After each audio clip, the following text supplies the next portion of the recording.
All right, last chapter in Aloha-ha-ha. Chapter 9 is called Aloha.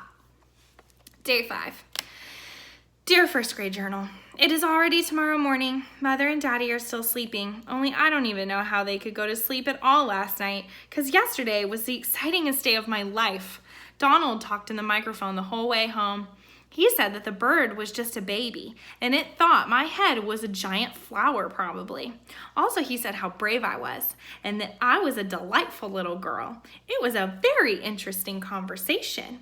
But that was not even the most end of my exciting day. On account of last night, I took a bubble bath, and Squeezer got all warmish and soapish.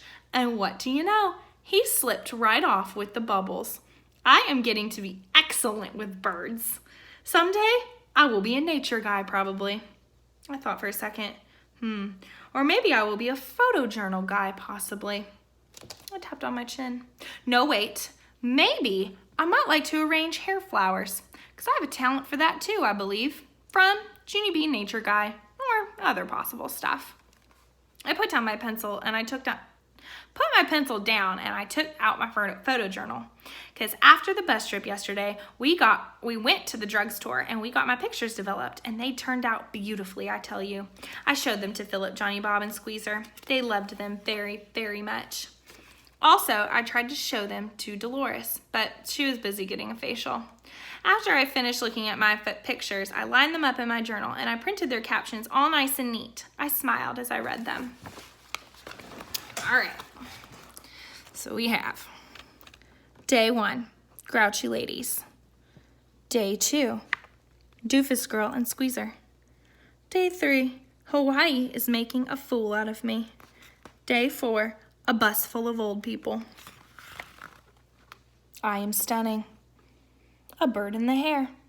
A bird in the hands. A bird in the tree. Bye-bye, birdie. My new friend, Dawn. Mr. Scary was right. A photojournal really does tell a story in pictures. And Dawn was right too. My bird picture was 1 in a million. I did a sigh. 1 in a million. I whispered, you really can't beat 1 in a million.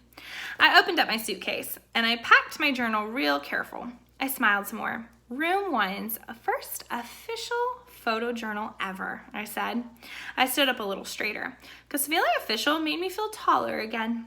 Just then the radio went off. Today was going to be our last day in Hawaii, and so Mother and Daddy had set the alarm. I looked at the clock and grinned. There was still time for one more delicious pancake breakfast.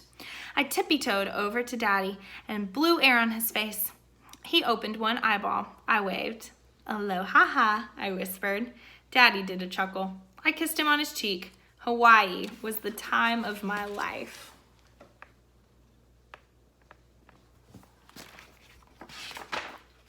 The end.